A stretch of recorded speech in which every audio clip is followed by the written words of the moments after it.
Content warning. This episode contains depictions of gun violence that some may find disturbing. Listener discretion is advised. This is TID Short Stories, a TID Water and Power Podcast miniseries. Every episode, you'll hear a short, unique, and often lesser-known story from TID's rich history. And you'll hear these stories that helped build the district's 135-year history, told by the people who operate the district today.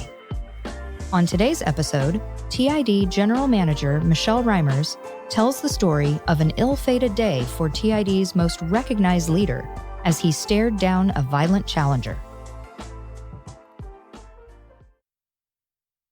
Roy Meikle is truly a legend of the Turlock Irrigation District.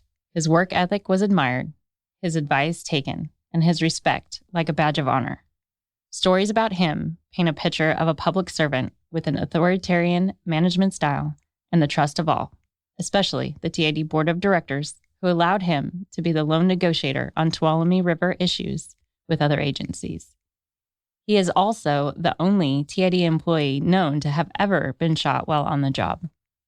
Roy Meikle was Turlock Irrigation District's chief engineer and top management official, serving the district for 59 years before retiring at the age of 87 in 1971, thus ending a record of service that's safe to say will never be matched. The first and second Don Pedro projects were built under his leadership, roughly 50 years apart. There is no one person more pivotal to getting TID where it is today than Roy Meikle. But among all the days of Meikle's tenure, Monday, February 5th, 1945, was probably the oddest and scariest. Not because World War II was still ongoing, or more than a quarter of the TID workforce was in military service or performing war-related work, and not because TID customer energy consumption had increased 35% from 1941 to 1945, but rather because it was the day Meikle faced down gunfire at a TID Board of Directors meeting. As tends to be routine when an improvement district is in the formation phase and before the TID board for action, a couple property owners residing within the proposed improvement district 342 were on hand to show support for the formation of the 8-parcel improvement district located about 4 miles southwest of downtown Turlock. 7 of 8 parcel owners signed the documents in support of the ID formation. But that 8th parcel owner, 67-year-old rancher and dairyman R.A. Wingarden, was none too happy that his 40-acre parcel was to be legally included without his desire to join. Around 2:10 p.m., during the board hearing on the item in question, Wingarden appeared at the east door of the boardroom, brandished a .32 caliber handgun, and aimed it directly at Meikle. "Don't do that," Meikle announced before Wingarden fired a single round at Meikle.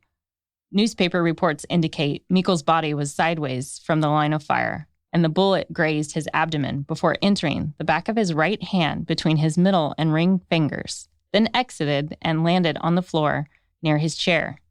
Wingarden's handgun promptly jammed upon firing the round, rendering it temporarily inoperable, though Wingarden later said he didn't intend to fire additional shots. With a seemingly inoperable handgun, Wingarden put away his weapon before slipping and falling against a door, partially breaking some of the door's glass. He then walked out the front door of TID's downtown Turlock office and onto Main Street toward Old Highway 99, by his own accounts, to surrender to the Turlock police at the nearby station. The TID board members had an average board tenure of 16 years at the time of the shooting.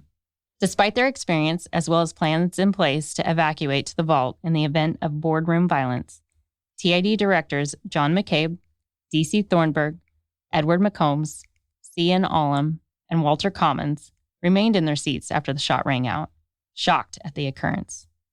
Directors Commons and Thornburg motioned to adjourn the meeting, and Director Allum followed Wingarden down the street, most assuredly at a reasonable distance.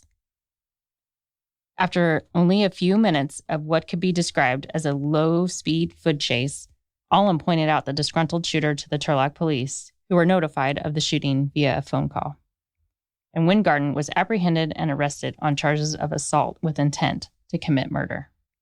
While there was no record of Wyngarden saying anything during the meeting prior to firing a round at Meikle, Wyngarden sure had plenty to say about Meikle after his apprehension. He claimed Meikle oversaw the poisoning of his food and the deprivation of his water rights during a rambling statement to law enforcement. Wyngarden claimed, "I didn't intend to kill him. I only wanted to hurt him. That's why I shot low down. Meikle is a robber. This has been going on for years."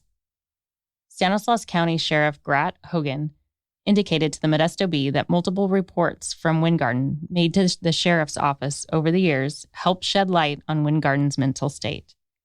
This was shown by Wyngarden's reports of imaginary sabotage being done to his ranch and stock, Hogan said. Bit of a historical note here.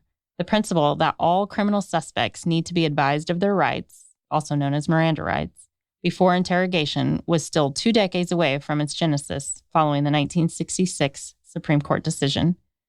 So in 1945, crime confessions need only be voluntary on the part of the suspect.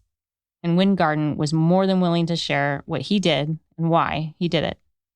On the patrol car ride on the way to his booking, Wyngarden told Deputy Sheriff Jack Hammett, "I have it in for the district, and I have had for some time." Wyngarden was booked in jail and was eventually committed to Napa State Hospital, where he later died.